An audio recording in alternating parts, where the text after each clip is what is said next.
하나님의 말씀 신약 성경 고린도후서 11장 22절 보겠습니다.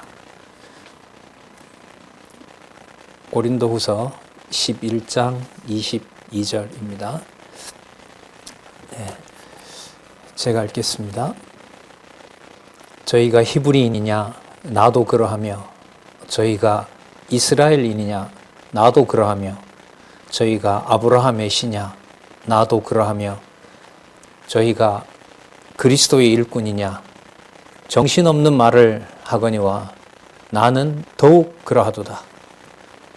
내가 수고를 넘치도록 하고 옥에 갇히기도 더 많이 하고 매도 수없이 맞고 여러 번 죽을 뻔하였으니 유대인들에게 40에 감한 매를 5번 맞았으며 3번 태장으로 맞고 1번 돌로 맞고 3번 파선하였는데 일주야를 기품에 지냈으며 여러 번 여행에 강의 위험과 강도의 위험과 동족의 위험과 이방인의 위험과 시내의 위험과 광야의 위험과 바다의 위험과 거짓 형제 중에 위험을 당하고 또 수고하며 애쓰고 여러 번 자지 못하고 줄이며 목마르고 여러 번 굶고 춥고 헐벗었노라. 좀 길게 봤습니다. 교재는 성경 강론 16권 8551페이지에 보시면 지금 살펴봤던 본문이 나와 있죠. 자, 지금 우리 구조를 잠시 살펴보고 바로 본문에 들어가서 말씀들을 조금 더 보고 계속해서 다음 내용들을 살펴보도록 그렇게 하겠습니다. 보시면은 고린도후서 11장 16절부터 33절까지 생활로 사도임을 입증합니다. 지금 22절부터 27절에는 자신의 신분, 이스라엘 사람으로서 사도로서 신분을 확인하면서 죽음의 위기들, 위험한 상황들, 여러분 같이 보셨지만 한 30번 정도의 죽음과 위험한 상황들을 소개를 하고 있습니다. 이 내용은 자신이 사도로 살아가고 있다는 것을 입증하는 내용입니다. 이 사도로서 입증하는 내용이 이제 앞부분에 보면 사도임을 용납해 달라는 당부를 하면서 사도로 살아가고 있다는 사실을 증명하는 내용이죠. 자, 이것은 고린도 교회 성도들과 하나님께서 바울 사도의 삶이 지금 이 전체 문제는 이제 연보 문제와 관계가 된다고 말씀을 드렸죠. 같이 확인도 했고요. 거기에서 바울이 그 신분이 사도가 맞느냐라는 게 또 이제 제기가 되는 겁니다. 거기에 대해서 자신이 사도가 맞다는 사실을 사도로 용납해달라고 당부하는 마음으로 자신의 생활이 사도임을 확인하는 내용이 오늘 우리가 시작하면서 살펴봤던 말씀입니다. 자, 그 다음 한번 보시죠.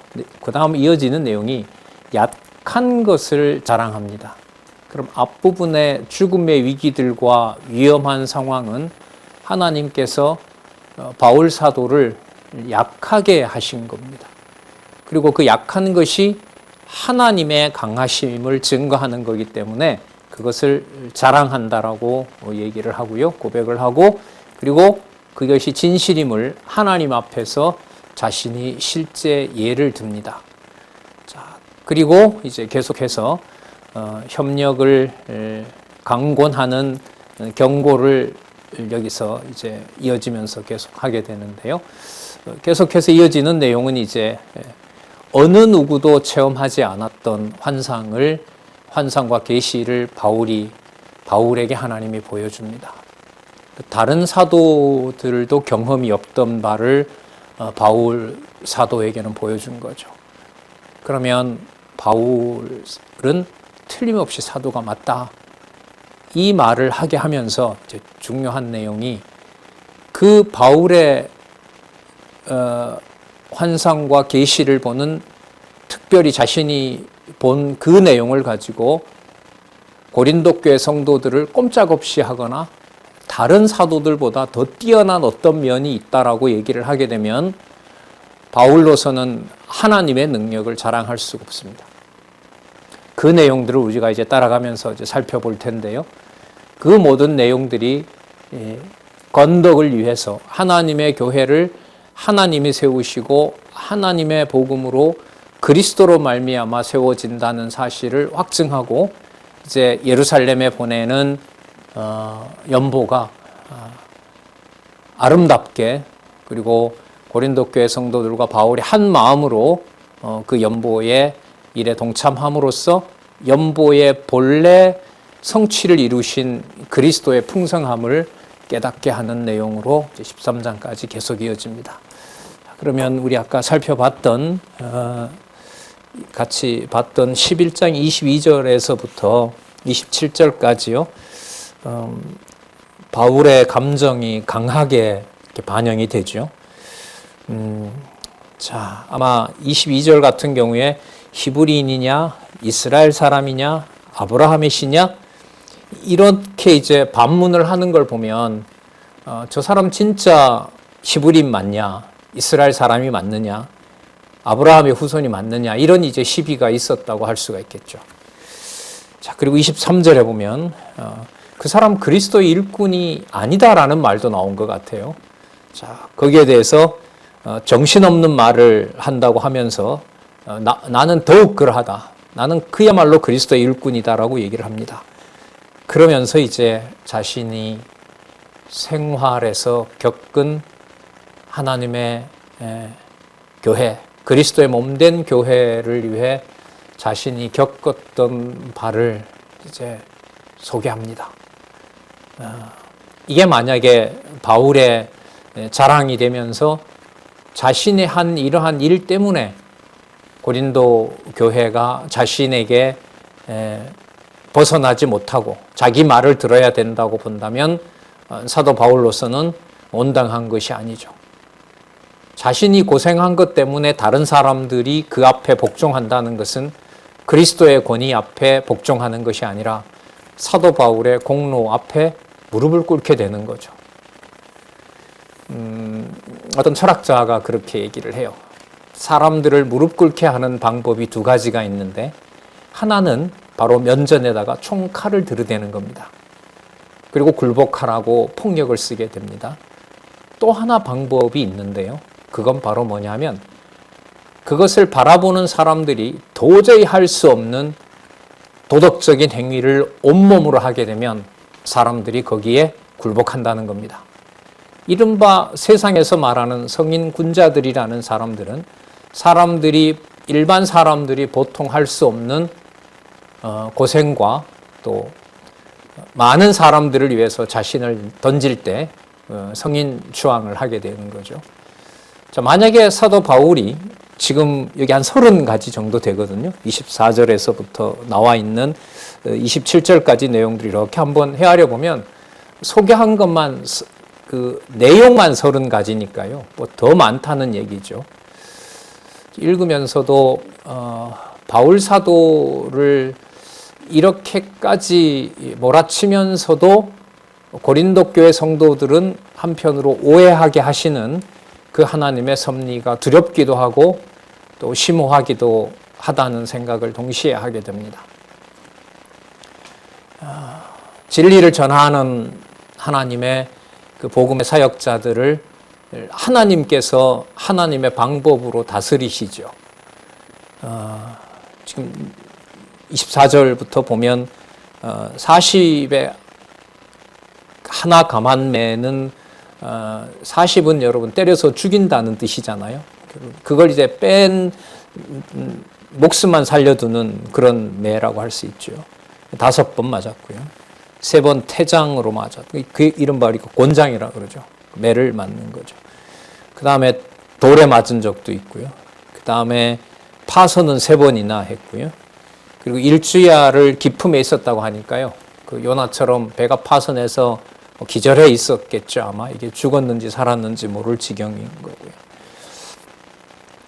그 다음에 뭐 복음을 전하기 위해서 그리고 유대인들로부터 쫓겨 다니면서 강을 건널 때 또 강도들이, 그 다음에 유대인 동족들이, 그 다음에 이방인들이, 그 다음에 시내를 건널 때, 광야의 허벌판에 나왔을 때, 바다를 건널 때, 그리고 거짓 형제 중의 위험, 이제 안내를 해주는 사람이라고 믿었는데 그 사람이 이제 고발하는 사람이 됐을 때 그런 경우도 얼마든지 있을 수 있고요. 27절에 보면 수고하고 애쓰고 여러 번 자지 못하고 그 다음에 잘 수도 없는 거죠. 도망을 가야 되고 또 교회에 대한 고민도 해야 되고 그런 일 때문에, 그리고 줄이고 목마르고 여러 번 굶고 춥고 헐벗었노라. 이 30여 가지 이상의 사도 바울의 이 이른바 고난에 대한 이 모든 내용들을 사도 바울로서는 꺼내고 싶지 않는 마음을 우리는 이미 앞에 살펴봤어요. 그런데 하나님께서 이 말까지 하게 합니다. 그런데 이 말까지 하게 하면서 하나님이 잡아주셔야 되는 것은 이 말이 사도 바울 자신의 변명이 아니라 하나님께서 하나님의 교회 고린도 교회를 주관해 가신다는 것으로 깨닫게 하시고, 자신의 고생을 바탕으로 고생을 무기로 삼아서 고린도 교회 성도들을 판단하거나 정죄하게 된다면 그것은 사도 바울의 공로가 고린도 교회 성도들보다 많기 때문에 고린도 교회 성도들을 자신이 제압하는 일이 되는 겁니다. 그렇게 되면 어떤 주제가 맞지 않냐 하면 협력이라는 것이 맞지 않습니다. 사도 바울의 일방적인 요구에 의해서 고린도 교회 성도들이 사도 바울의 명령에 따라와야 되는 거기 때문에 하나님 앞에서 그리스도 안에서 하는 협력은 불가능한 거죠. 참 엄격하죠. 그리스도의 몸된 교회가 두세 사람이 함께 진리의 말씀으로 함께하는 교회라 하더라도 인원과 상관없이 하나님 앞에서 말씀을 전하는 자와 안내하는 자와 그걸 배우는 자가 오직 그리스도만 바라보게 하는 것은 전적으로 보혜사 성령 하나님의 주권과 은혜에 속한 겁니다. 자, 그 내용들을 이제 앞으로 더 살펴보게 되는데요. 지금 11장 22절에서부터 27절 내용들은 보면 볼수록 하나님께서 마음의 그 여유와 깨닫게 하는 마음을 주지 않으면 이른바 시험에 듭니다. 아무리 사도행전 9장 16절에서 앞으로 너가 얼마나 많은 고난을 당하게 될지 내가 보여줄 것이다라고 바울을 사도로 부를 때 예수님께서 약속했다 하더라도 이렇게까지 꼭 해야만 하나님의 교회가 올바른 연보나 봉사나 그런 것을 통해서 순수하게 될 수 있는 것인가, 그런 의문문을 던지게 되는 겁니다. 그 속내는 마음에 안 든다는 거죠. 다르게 말하면 믿어지지 않는다는 거죠. 하나님께서 깨닫게 하지 않으면요. 다르게 보면은 하나님의 교회, 그리스도가 머리이신 바로 그 그리스도의 지체로서 살아가는 모든 성도들이 함께하는 교회는 바로 바울에게 겪게 하는 이러한 그리스도가 가신 그 길을 반드시 겪게 함으로써 하나님의 교회가 세워진다는 겁니다. 그걸 우리가 지금 세워주신 교회를 하나님께서 양육하신다는 내용을 본문을 통해서 아주 상세하게 확인을 해 가고 있습니다. 자, 그런데요, 11장 28절에서부터 33절에 보면 인간적으로 또 쉽게 공감할 수 없는 사도 바울의 고백을 하나님이 또 이끌어내십니다. 한번 볼까요? 28절에서부터 33절에 보면 약한 것을 자랑함이 진실임을 하나님과 신뢰로서 입증합니다. 28절 볼까요? 이 외의 일은 고사하고, 앞에 나타났던 30여 가지의 그런 일들은 차치하고 그걸 부각시키고 싶진 않고 날마다 내 속에 눌리는 일이 있다고 얘기를 합니다. 그러니까 죽을 지경에 있어도 사도 바울의 매 순간순간마다 날마다, 그리고 그런 일을 당해서 목숨이 경각에 달리는 상황이 될 때마다 이런 말이겠죠. 눌리는 일이 있으니 곧 모든 교회를 위하여 염려하는 것이라. 당신이 많은 교회를 다녔잖아요. 그리고 또 동역자들을 통해서 이제 복음도 전했거든요. 예를 들면 골로새 교회 같은 경우에는 바울 사도가 직접 가서 세운 교회가 아니거든요. 이제 동역자들이 가서 세운 교회니까. 하지만 편지는 골로새 교회에 보내잖아요. 그런 교회들을 다 포함해서 모든 교회를 위해서 이제 염려하는 겁니다. 가르친 진리를 왜곡하고 복음으로 낳은 자녀와 같은 성도들에게 그 교회 내에 고린도 교회처럼 분란이 생기고 서로 높아지려고 하고, 그리고 바울의 사도권을 문제 삼고 또 아름다운 연보를 탐하려는 자들이 교회에 있고, 이제 그런 상황들을 사도 바울은 그것을 오히려 더 못 견디겠다고 여기서 이제 고백을 합니다. 곧 모든 교회를 위하여 염려하는 것이라. 29절, 누가 약하면 내가 약하지 아니하며 누가 실족하게 되면 내가 애타하지 않더냐. 어떻게 보면 이 증거가 바울로 하여금 많은 편지를 쓰도록 한 현실적인 원인이 됩니다. 그리고 그 내용은 이제 하나님의 영의 감동으로 그 말씀의 권위를 하나님의 말씀으로 그렇게 이제 확증해 가게 되겠죠. 30절 보시면은요, 내가 부득불 자랑할진대, 뭐라고 하죠? 나의 약한 것을 자랑하리라. 그러니까 자신이 약한 것을 자랑한다는 것은 누가 강하다라는 사실을 증거한다는 겁니까? 그렇죠. 교회의 머리 대신 그리스도가 왕 되시고 바로 하나님 아버지가 교회의 주인 되신다. 교회를 돌보신다. 그 사실을 고린도 교회 성도들로부터 이제 손을 못 대는 거죠. 고린도 교회 성도들에게 자기가 고생한 것에 대한 어떤 요구나 적어도 이런 부분은 내가 여러분들에게 할 수 있는 것이다 라고 말할 수 있는 것 자체를 사도 바울로 하여금 함부로 하지 못하게 하는 겁니다. 이런 과정을 통해야 말씀을 전하는 자와 이제 듣는 자가 함께 아름다운 그리스도의 연보라는 합력이 온전해지고 순수하게 진행이 된다는 거죠. 어느 정도까지 순수하게 할 것인가? 그것은 여러분 우리가 질문은 던질 수 있는 거지만 근본 토대는 하나님의 주권에 있는 거고요. 반드시 세운 교회가 양육된다는 것은 하나님의 약속에 있는 것이고 전적으로 하나님의 은혜 속에 있는 거죠. 30절 한번 보시면은요. 내가 부득불 자랑할진대 나의 약한 것을 자랑하리라. 그 다음 31절에 그 내용을 하나님 앞에서 증거합니다. 주 예수의 아버지,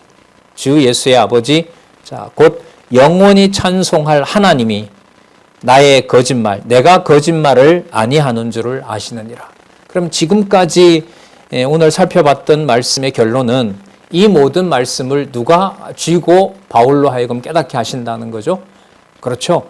주 예수의 아버지, 예수 그리스도의 아버지, 그리고 이분은 영원히 찬송받으실 하나님, 그 하나님께서 이 일을 주관해 간다는 겁니다.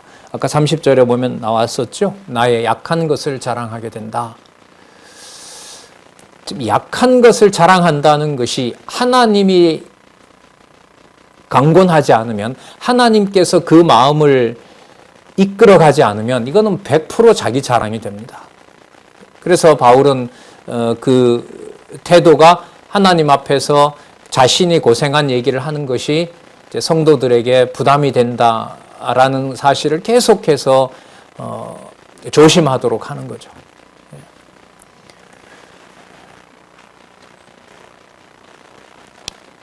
그래서 이 교회 생활에서 어떤 고생한 얘기를 한다는 게 인간적으로 보면 매우 조심스럽죠.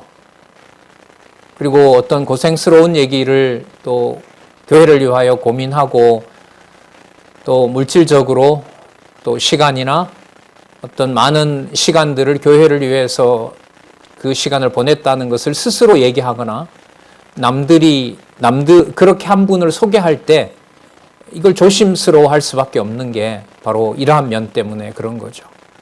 그래서 여러분들 많이 오랜 세월 동안 들었지만은 어떤 인간이 해놓은 흔적을 어떤 교회 주위에 놓는다는 것을 이 성경 강론 저자는 아주 매우 민감하게 반응한 것을 여러분들은 아마 수십 년 동안 보셨을 것입니다. 그건 당연한 거죠. 지금 성령께서 함께 하시는 바울의 삶, 그리고 죽음의 30여 차례 자신이 소개하는 그러한 위험 상황, 목숨이 경각에 달리는 그런 상황이 자칫 고린도 교회 성도들에게 그들을 오히려 주눅들게 하고 그들이 바울의 위대함 쪽으로 오게 된다면은 이건 하나님께서 잡아주지 않는 거거든요. 그래서 그러면 이렇게 이게 오직 사람이 한 행동은 어마어마하게 큰데 그 사람 앞에서 어떠한 것도 꺼내놓을지 못할 만큼 어떤 사람의 행위가 도덕적으로 또 수고한 면으로 보면 목숨이 몇 개라도 그런 일을 할 수 없는 사람인, 그런 걸 보통 사람들은 할 수 없는데 이렇게 자기의 모든 것을 던져서 교회를 사랑한 사람의 행위의 일을 보고 거기에 주눅들지 않을 사람이 없는 겁니다. 그렇다면은요, 수고한 사람과 그것을 바라보는 사람이 똑같이 누구의 약함을 통해서 누구의 강함을 믿어지도록 해주셔야 되죠. 그렇죠. 인간들의 약함과 더 내려가면 인간들의 무능과 오직 교회 생활의 힘은 전적으로 하나님 아버지로부터 온다는 사실을 각자에게 깨닫게 해주셔야 됩니다. 대부분 범죄한 행위의 속에 있었던 고린도 교회 성도들도 자신의 행위 때문에 주눅이 들고 자기보다 행위가 좀 뛰어난 바울이기 때문에 거기에 자기가 순복을 하게 되면 양쪽 모두 다 인간적인 권위에 굴복하게 되는 거고 하나님의 위대하심과 하나님의 강함은 드러날 수 없습니다.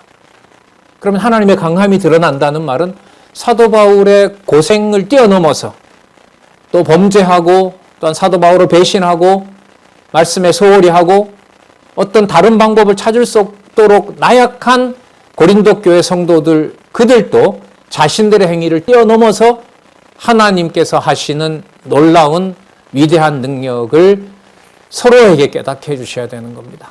그게 여러분 이 제목에 달려있는 바로 건덕을 위한 하나님의 교회를 하나님이 세우시기 위해서는 하나님께서 협력하도록 해주셔야 된다. 그 의미가 담겨 있는 겁니다.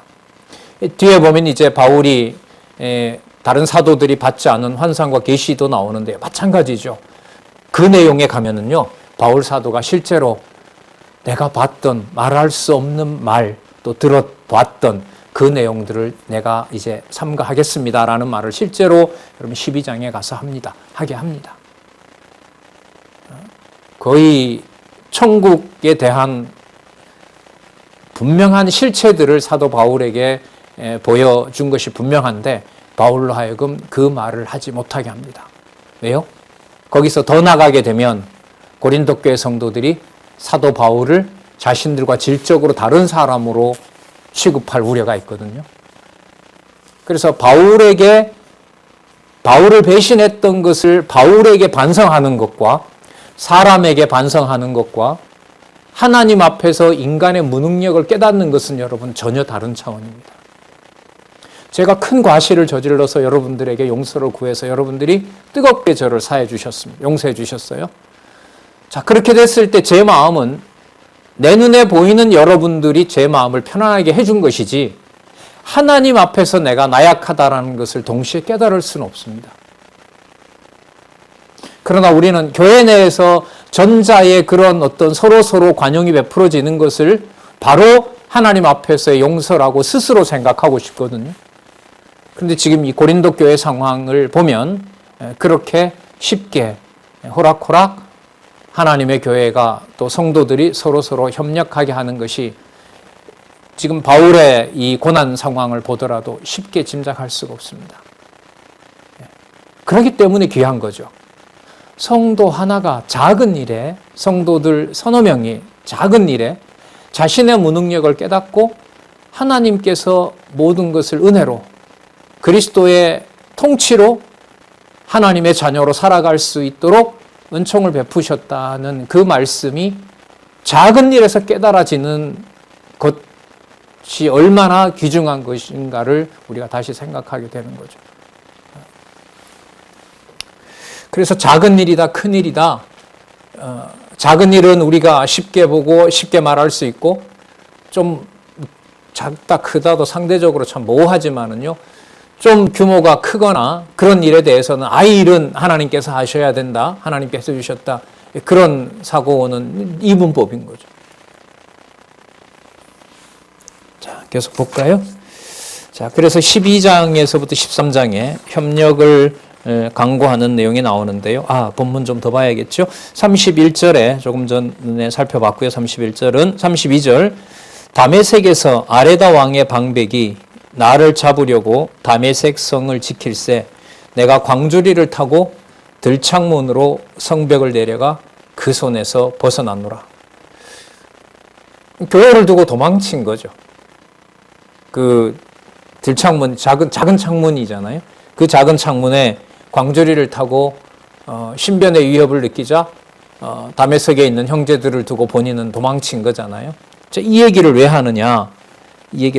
아까 30절에 말씀이 나왔었습니다. 나의 약한 것을 자랑하려 함이라. 여러분, 아까 30여 가지의 고생한 것에 비하면 광주리 타고 도망친 것은 그 정도 고생한 일이면 이 정도는 해도 되는 건가요?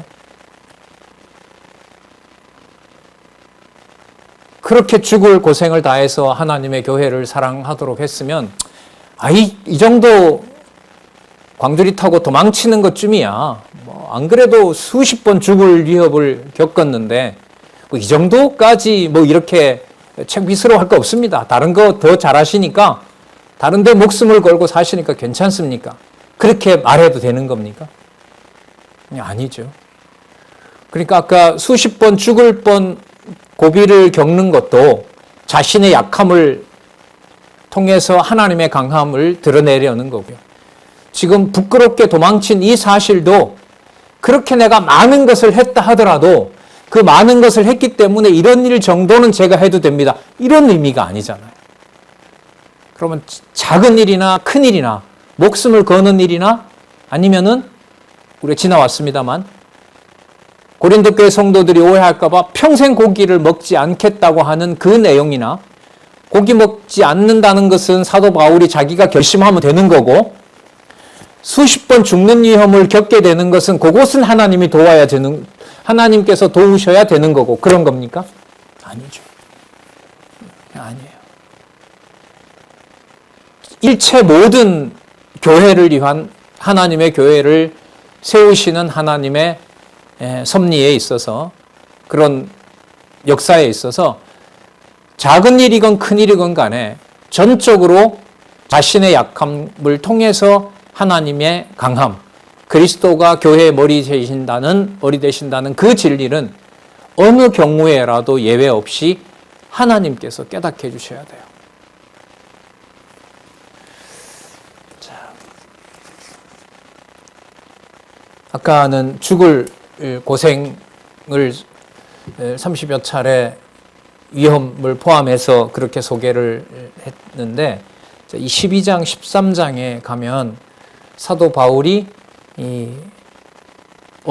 어떤 사도도 경험하지 못한 진짜 사도로서의 권위, 진짜 말씀을 기록할 수 있는 그런 자격을 가진 사도가 맞다는 것을 증명이라고 하듯이 그런 이제 놀라운 계시를 하나님이 보여주시는데, 그런 계시를 보여준 것이 바울이 다른 사도들과 비교할 수 없는 특출난 사도다라는 사실을 보여주기 위한 걸까요? 아니면 아까 살펴본 30절에 있던 대로 약한 것을 자랑하도록, 전적으로 깨달은 것은 하나님께서 주신다는 것을 깨닫도록 하기 위해서 환상과 계시를 주신 걸까요? 그렇죠. 아까 살펴본 30절에 있는 대로 자신의 약한 것을 자랑하고 하나님의 강한 것을 찬양하도록 하기 위해서 하나님께서는 사도 바울로 어느 사도들과 비교할 수 없는 환상과 계시를 주시는 겁니다. 그러면 계속 그 의미가 연관이 되는 거죠. 그 의미를 환상과 계시를 받은 다음에 바울로 하여금 직접 아까 나왔던 나의 약한 것을 자랑하리라고 하는 이 말씀이 그대로 또 이루어지는 사건이 나옵니다. 자, 볼까요? 먼저 12장 1절에서부터 13절에 보면 변호하면서 자신이 본 그 계시의 위대함 때문에 성도들이 주눅이 들까 봐 그렇게 내가 말하는 것에 대해서 용서를 당부합니다.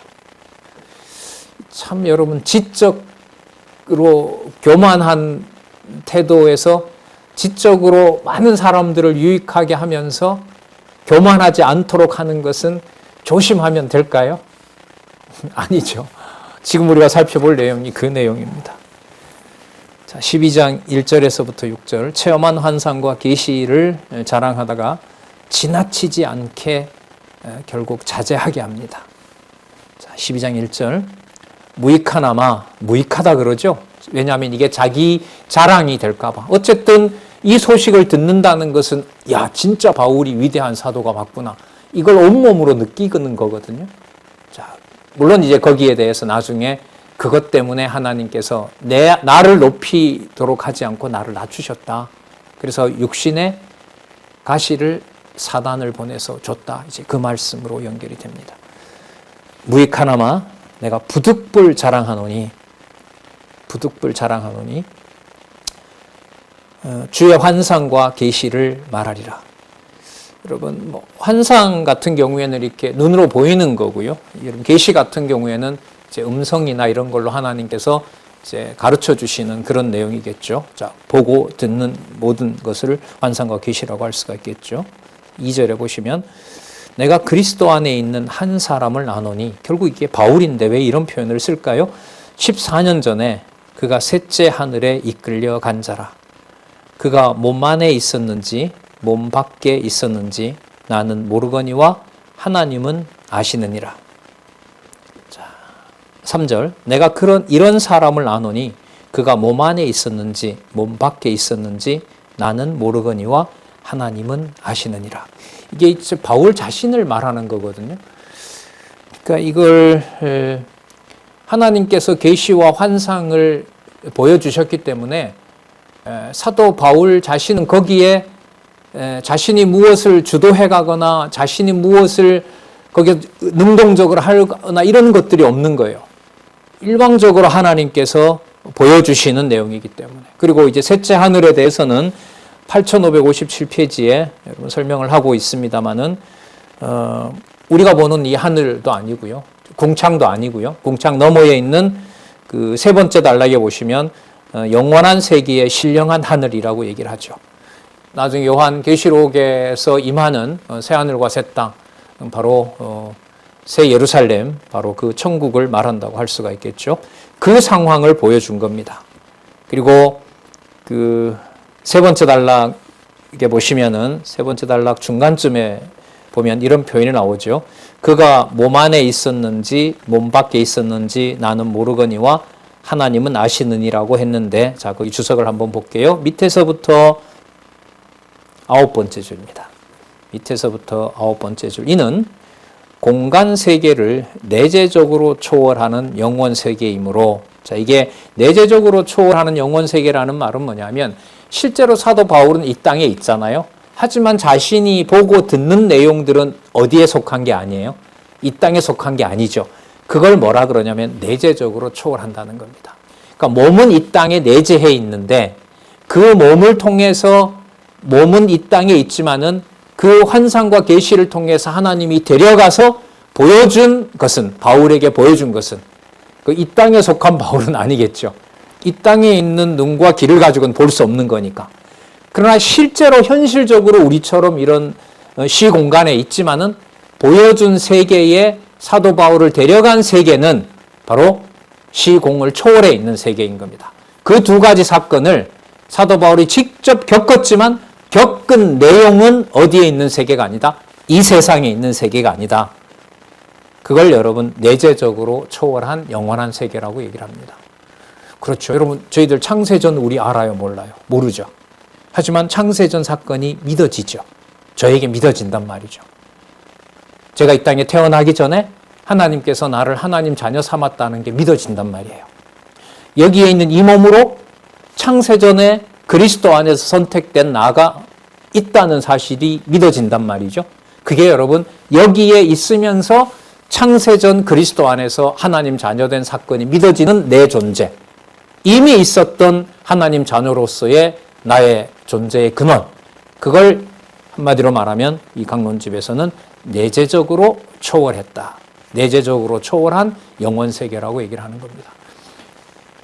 그러니까 그 야곱의 그 사닥다리처럼 여러분들과 제가 진리의 말씀을 깨닫게 되면 내주하신 성령께서 단지 성경을 문자적으로 깨닫게 하는 것이 아니라 여러분들과 제 영혼의 근원과 출처가 창세 전 이 세상을 만들기 전 그리스도 안에 있었다는 이 출생의 비밀 안으로 우리를 인도해 가는 겁니다. 그리고 장차 그리스도께서 승천하시면서 약속하신 대로 재림하시고 재림 후에 천년왕국을 성취하시고 그 다음에 사단에게 잠시 맡겼다가 최후 심판을 통해서 창세전 여러분들과 저를 그리스도 안에서 선택한 바로 그 백성으로 하나님의 자녀로 장차 영원한 세계에서 영원한 통치를 그리스도와 함께 하게 하신다는 내용의 소망을 또 갖고 있는 거죠. 과거에 대해서는 창세전에 하나님 자녀된 사건이 믿어지고요. 미래에 대해서는 마지막 심판과 그리고 최후 부활로 그리스도 안에서 창세전에 확정해 주신 바로 그 자녀로 남녀 구분이 없고 천사보다가도 뛰어난 바로 하나님의 자녀로서의 그 권세가 우리에게 있다는 게 지금 믿어지는 겁니다. 사도 바울에게 이 바로 영원 세계를 그렇게 보여준 거죠. 그러니까 사도 바울이 여기서 이끌려간 그 사람이 물론 자신인데 몸 밖에 있었는지 몸 안에 있었는지 그걸 누구만 아신다? 하나님이 아신다라는 말은 이 모든 환상과 계시가 자신이 어떤 것도 손댈 수 없고 누가 깨닫게 하고 누가 보여주신 것이다. 하나님이 깨닫게 하고 하나님이 보여주시고 하나님이 깨닫게 한 것이다. 그래서 사도 정도가 아니라 창세전에 영원한 세계에서 하나님께서 부름받은 사도라는 사실을 사도 바울에게 확증시켜준 내용입니다. 만약에 이 내용을 여러분 인간적으로 말 듣지 않는 또 배신한 고린도 교회 성도들에게 이 말을 가지고 여러분 접근하게 되면 전부 아무 소리 못하게 되고 바울의 권위 앞에 무릎 꿇게 되겠죠. 그러면 누구의 권위보다가 누구 권위가 앞서갈 우려가 큽니까? 그렇죠. 환상과 계시를 주관하시는 하나님의 능력이 사도 바울의 체험한 이 자기 체험의 이 경험 때문에 더 높아질 수가 있기 때문에 하나님께서 이걸 자제하도록 하는 겁니다. 보여줬으면 자랑 좀 하게 하시면 좋은데 보여준 내용의 깊이가 깨달아지면 깨달아질수록 고린도 교회 성도들에 대해서 자기가 가진 권위를 자랑을 더 못하게 합니다. 여러분 이게 성경입니다. 이게 믿어지니까 자유로움이 있는 거예요. 인간과 인간에 대해서도 자유로움이 있습니다. 저렇게 하면 얼마나 저 사람 교만해지지? 그것도 쓸데없는 생각이죠.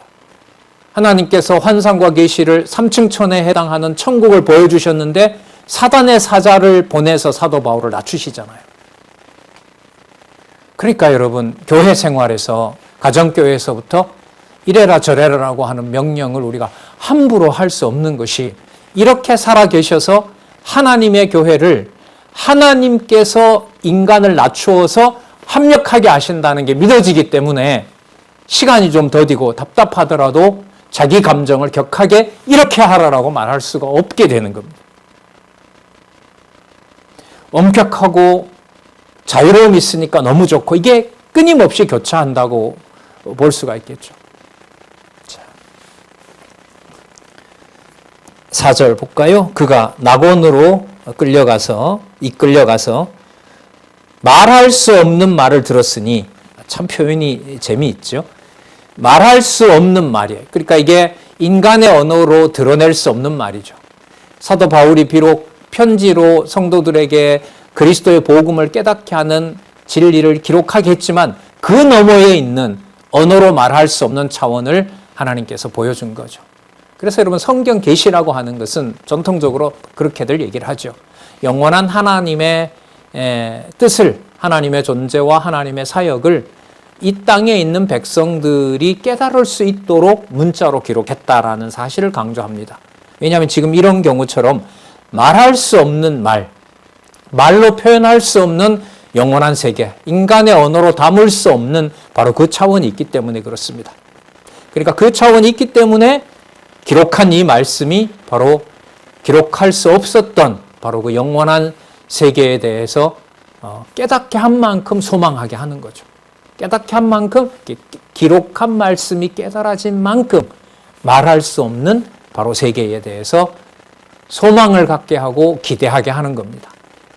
얼마만큼의 확신을 누구에게 얼만큼 줄 것인가, 그건 하나님의 주권과 은혜에 달려있는 거죠.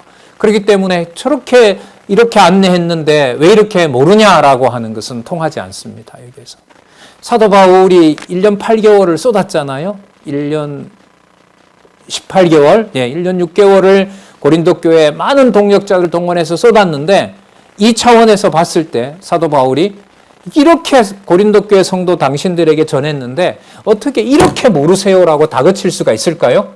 다그칠 수가 없죠. 그럼 이게 협력이 안 되거든요. 바울도 똑같이 하나님 앞에서 그리스도의 지체로서 동일한 지체로 연합하고 협력하는 관계, 수평적인 관계가 이루어지지 않아요. 바울이 본 이 계시가 만약에 앞서서 성도들을 책망하거나 성도들의 잘못을 당신이 한 수 이외의 높은 자리에서 가르치는 태도로 일관하게 된다면 바울은 그리스도의 머리를 대신하는 범죄 행위가 되는 거죠. 이걸 하나님께서 막으시는 겁니다. 볼게요. 그가 낙원으로 이끌려가서 말할 수 없는 말을 들었으니 사람이 가히 이르지 못할 말이로다. 사람의 말을 통해서 이렇게 저렇게 논할 수 있는 그런 차원이 아닌 영원한 세계에 대해서 보여줬다는 거죠. 그러면서 여러분, 여기서 바울이, 여러분 이런 경험하신 분 있어요? 어느 사도가 이런 경험한 적이 있습니까? 왜 이렇게 사도가 분명한 나를 여러분들이 버릴 수가 있고 거짓 선지자들을 언제 봤다고 그들을 따라갈 수 있습니까? 라고 사도 바울이 함부로 책망할 수 있을까요? 책망할 수 없어요. 그렇게 말하는 순간 그 교회의 주인은, 고린도 교회의 주인은 누가 되는 거예요? 사도 바울이 되는 겁니다. 이걸 사도 바울이 철저하게 온몸으로 깨닫게 하세요. 그래서 양육의 주체가 누가 되신다고요? 성령께서. 6절 볼까요? 내가 만일 자랑하고자 하여도 어리석은 자가 되지 아니할 것은, 제가 본 환상과 계시를 제가 말해도 제가 사실 어리석은 자 되는 건 아닙니다. 왜냐하면 내가 참말을 하기 때문에, 제가 없는 말을 지어내는 건 아니기 때문에. 자, 그 다음 볼게요. 그러나 그 말을 듣고 고린도 교회 성도들이 저렇게 위대한 사도였어 라는 말에 무릎을 꿇을까 봐, 그 권위에 굴복할까 봐 사도 바울로 하여금 못하게 합니다. 볼까요?